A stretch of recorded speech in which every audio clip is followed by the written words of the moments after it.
Sanda Derek semuanya. Wah, Kak Rizka senang sekali hari ini bisa ketemu kalian semua. Wah, sudah pada ganteng-ganteng dan cantik-cantik. Dan pastinya kalian semua sudah siap ibadah ya. Wah, adik-adik, minggu ini adalah minggu yang spesial. Kenapa? Karena kita akan merayakan kenaikan Tuhan Yesus ke surga. Yuk kita mau nyanyi lagu ini sama-sama. Tepuk tangan sama-sama ya.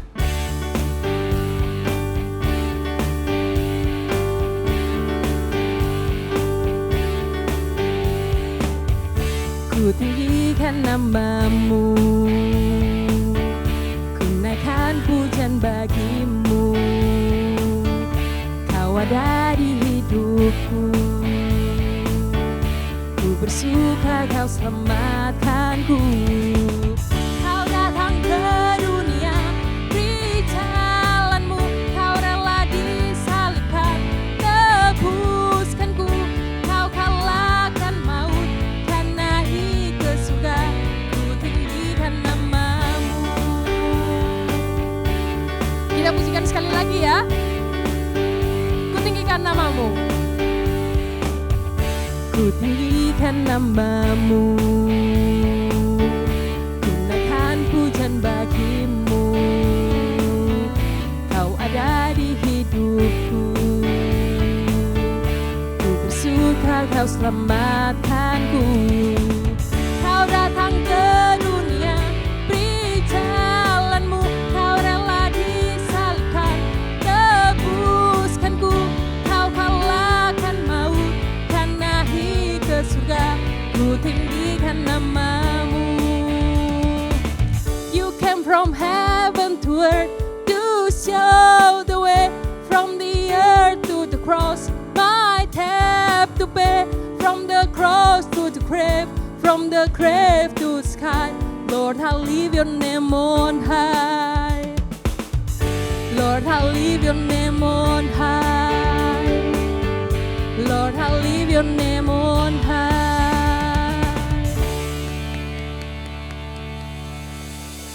Adik-adik, meskipun Yesus naik ke surga, ada satu hal yang harus kalian ingat. Dia akan tetap bersama dengan kita. Jadi kalian bisa datang kepada dia kapan aja dan di mana saja. Saat senang, saat susah, dan kapanpun. Kita nyanyikan lagu ini sama-sama ya. Jesus said that if others, I should come to him. No one else can satisfy, I should come to him. Jesus said if I am weak, I should come to him. No one else can be my strength, I should come to him. For the Lord is good and faithful, he will keep us day and night. We can always run to Jesus, Jesus strong and kind. Kita nyanyi sekali lagi ya. Jesus said that if I fear, I should come to him. No one else can be my shield, I should come to him. One more time. Jesus said if I am lost, he will come to me. And he showed me on that cross, he will come.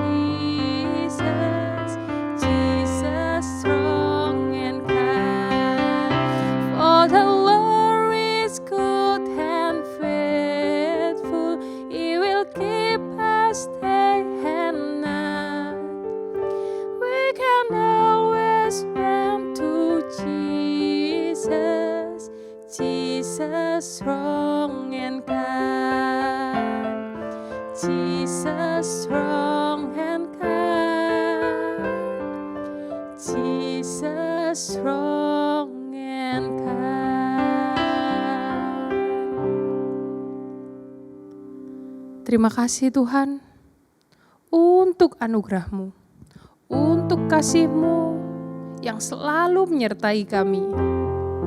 Kami tahu Tuhan, walaupun Engkau ada di surga, Engkau juga tetap bersama dengan kami. Kapanpun, dimanapun, saat kami sedih, saat kami senang, saat kami kecewa, saat kami mungkin habis dimarahi mama, papa, Tuhan Engkau ada di sana. Engkau bersama dengan kami. Terima kasih Yesus. Engkau adalah Allah kami, Allah yang luar biasa. Sebentar lagi kami akan mendengarkan firman-Mu. Kami mau duduk tenang, kami mau fokus mendengarkan firman-Mu. Kami percaya firman-Mu akan membantu kami mengenal Engkau, mengenal Tuhan kami, mengenal Allah kami lebih lagi. Di dalam nama Tuhan Yesus kami sudah berdoa. Yang siap mendengarkan firman Tuhan sama-sama katakan, amin. Firman indah, firman ajaib, firman memberi hidup. Beautiful word, wonderful words of life. Adik-adik, kita akan mendengarkan firman Tuhan. Jadi siapkan Alkitab kalian ya. Jangan lupa. Salam adik-adik. Hari ini kita akan mendengarkan firman Tuhan. Kita akan mendengar firman Tuhan tentang Yesus naik ke surga.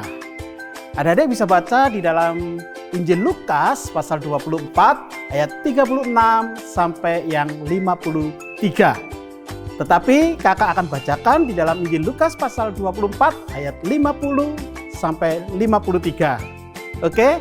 Nah, adik-adik tolong disiapkan dulu Alkitabnya. Kakak tunggu adik-adik nyiapkan Alkitabnya, dan yang kecil ya, kalau adik-adik punya adik yang masih kecil, dibantu buka ya, dibantu buka supaya semua siap. Kakak tunggu ya sampai adik-adik siap. Injil Lukas pasal 24 ayat yang 50 sampai 53. Demikian firman Tuhan. Lalu Yesus membawa mereka keluar kota sampai dekat Betania. Di situ ia mengangkat tangannya dan memberkati mereka. Dan ketika ia sedang memberkati mereka, ia berpisah dari mereka dan terangkat ke surga. Mereka sujud menyembah kepadanya, lalu mereka pulang ke Yerusalem dengan sangat bersukacita. Mereka senantiasa berada di dalam bait Allah dan memuliakan Allah. Amin. Adik-adik, adakah dari kalian yang tahu apa artinya diandalkan? Menurutmu bagaimana Tuhan menunjukkan bahwa Dia bisa diandalkan? Ya, kalau adik-adik bisa lihat ya tentang penciptaan dunia ini, terus musim yang berganti dari musim kemarau, kemudian musim hujan, selalu saja tetap waktunya. Ya, kalau di Indonesia setiap 6 bulan berganti musim kemarau, kemudian musim hujan 6 bulan. Nah, bagaimana dengan pemeliharaannya kepada kita? Setiap hari adik-adik bisa bernafas tanpa membayar, menghirup oksigen dengan leluasa, gratis tanpa membayar. Coba adik-adik, itulah bukti bahwa Tuhan kita bisa diandalkan, bisa dipercaya.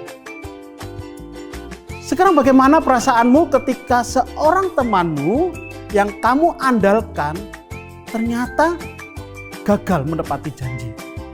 Tentu adik-adik kecewa ya. Nah, mungkin mereka memberitahu kepada adik-adik bahwa mereka pulang bermain dengan adik-adik. Tapi ternyata temanmu pulang dengan teman yang lainnya. Mungkin kamu bersemangat juga untuk pergi ke pesta ulang tahun temanmu. Tapi ternyata temanmu memberikan undangan ke semua teman, tapi adik tidak diundang. Bagaimana perasaan adik-adik? Tentu kecewa. Atau mungkin orang tua adik-adik. Orang tua adik-adik sudah berjanji mau mengajak adik-adik pergi berlibur. Nah, ternyata karena kesibukan orang tua adik-adik, sehingga pada saat yang ditentukan ternyata tidak jadi berlibur, gagal karena kesibukan orang tua. Nah, ternyata orang tua juga bisa tidak menepati janji. Orang akan selalu mengecewakan kita, adik-adik. Itu karena manusia memang tidak sempurna dan terbatas. Tapi Tuhan tidak akan pernah mengecewakan. Kamu dapat bergantung kepadanya, kepada Tuhan Yesus, untuk memenuhi segala kebutuhan adik-adik dan untuk memulihkan jiwa adik-adik. Nah, dalam cerita kita hari ini, kita akan menemukan bahwa Yesus itu adalah Tuhan yang dapat diandalkan dan dapat dipercaya. Kebangkitan dan kenaikannya itu membuktikan bahwa Dia bisa dipercaya. Ayo kita lihat selanjutnya adik-adik ya. Yesus mati dan dikuburkan. 3 hari kemudian kuburan kosong. Apa yang terjadi adik-adik? Ayo coba adik-adik ingat-ingat. Waktu kubur Yesus kosong, apa yang terjadi? Iya benar, adik-adik pinter. Yesus bangkit. Yesus mengalahkan maut, bangkit dari kematian. Kemana perginya tubuh Yesus? Ternyata Yesus bangkit, kemudian menampakkan dirinya kepada 2 orang murid dalam perjalanan ke Emmaus. Nah, kedua murid ini segera kembali ke Yerusalem untuk memberitahu pada teman-teman mereka bahwa mereka telah berjumpa dengan Yesus.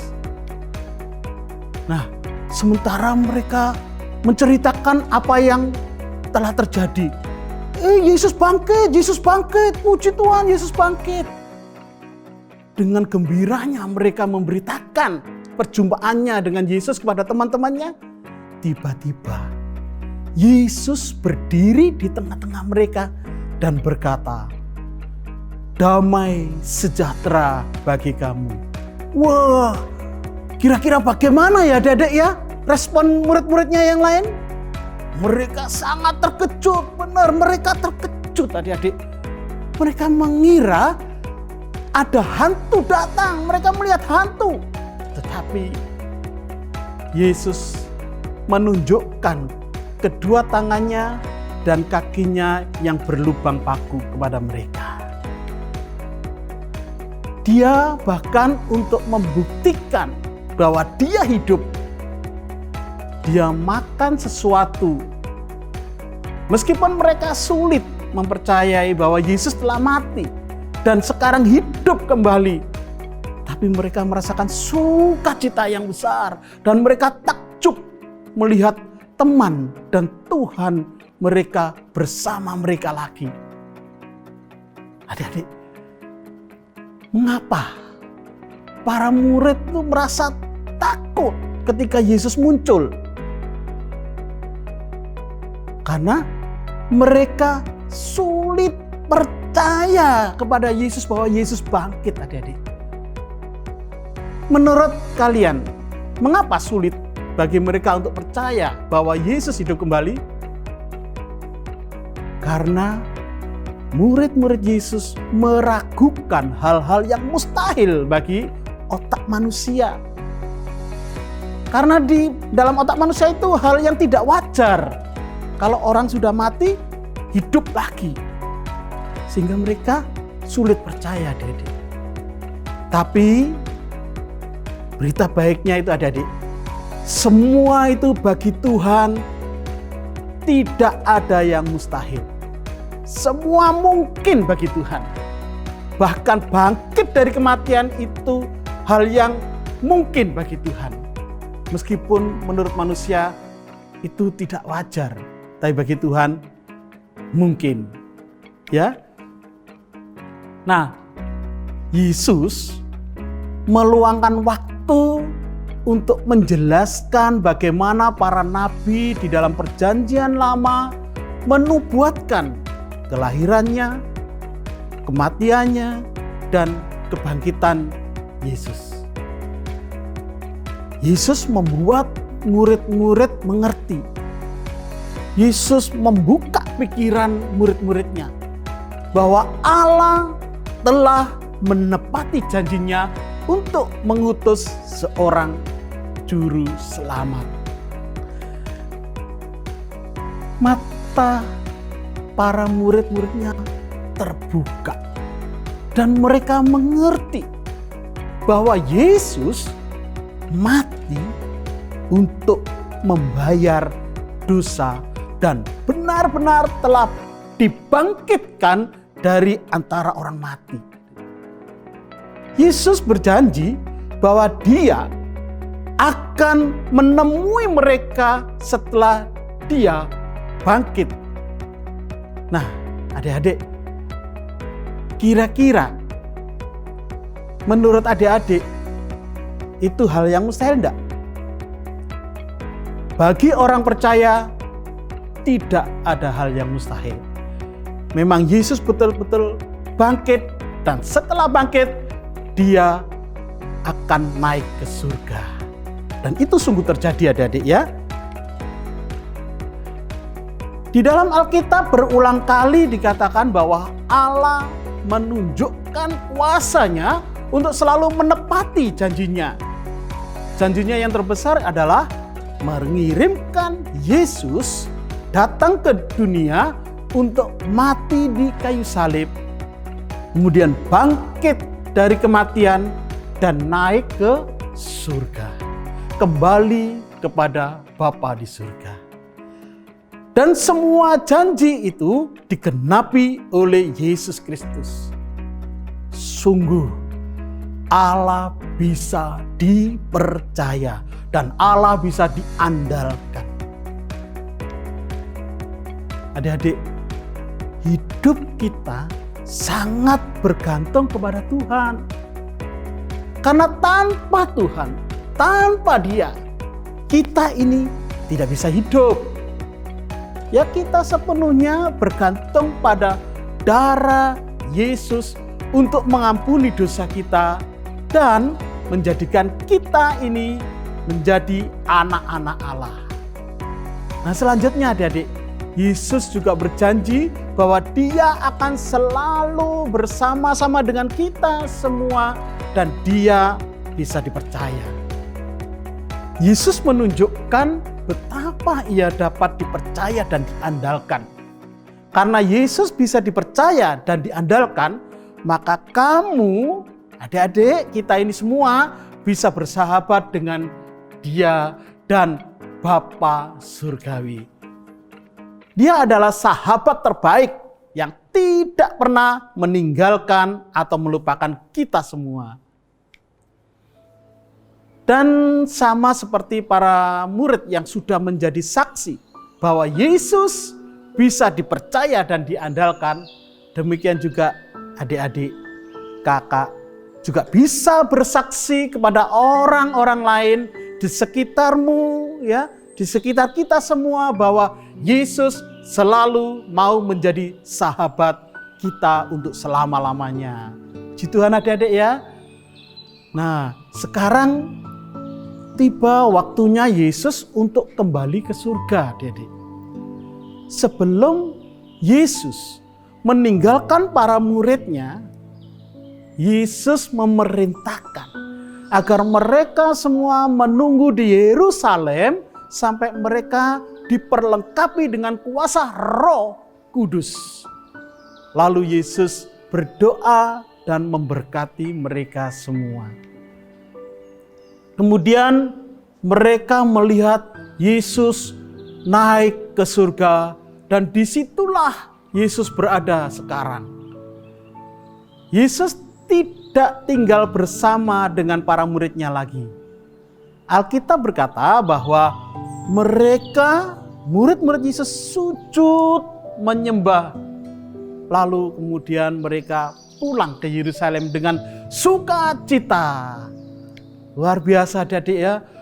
Mereka sangat bersemangat Dan mereka senantiasa pergi ke bait Allah untuk memuji Tuhan serta memuliakan nama Tuhan atas apa yang telah mereka lihat dan alami. Mereka memberi contoh bagi kita semua untuk pergi ke gereja dan menyembah Tuhan secara teratur dan berterima kasih kepada Tuhan karena Ia dapat dipercaya dan diandalkan. Adik-adik, Yesus itu selalu dapat dipercaya dan dapat diandalkan. Dia membuat janji yang selalu Dia tepati. Dia mati, Dia bangkit dari kematian untuk membayar dosa kita semua. Sehingga adik-adik bisa menjadi anak-anak Allah. Allah dapat dipercaya, Allah dapat diandalkan. Dia selalu menepati janjinya. Kamu, adik-adik semua bisa percaya kepada Yesus sebab Yesus sahabat yang terbaik untuk selama-lamanya bagi adik-adik. Nah, mari adik-adik kita mengaku kepada Tuhan bahwa kita telah berbuat dosa kepada Dia. Dan kita minta pengampunan kepada Dia. Karena kita percaya bahwa Yesus yang telah mati dan bangkit dari kematian. Sehingga kita bisa menjadi anak-anak Allah. Kita mengakui bahwa Yesus adalah satu-satunya Raja yang hidup bagi kita. Dan memilih untuk menaati Dia. Nah, adik-adik, pernahkah teman adik-adik itu mengecewakan adik-adik? Atau mungkin saudara adik-adik atau orang tua adik-adik? Tentu pernah ya kita merasa kecewa oleh mereka. Lain kali bila ada teman atau anggota keluarga yang mengecewakan, ingatlah bahwa kebangkitan dan kenaikan Yesus Kristus itu adalah bukti bahwa Dia, Yesus satu-satunya yang tidak pernah mengecewakan adik-adik. Janjinya membimbing hidupmu saat ini sampai nanti kamu pulang ke surga. Itu pasti akan digenapi. Nah, adik-adik, sekarang Kak Is mau memberikan satu peragaan kepada adik-adik. Nah, Kak Is akan dibantu sama Kak Pilea. Kakak panggilkan ya. Kak Pilea, Kak Pilea, sini dong. Ayo sini Kak, sini. Nah, adik-adik, kertas ini melambangkan janji-janji yang sudah dibuat oleh manusia. Tapi manusia begitu mudahnya ingkar janji.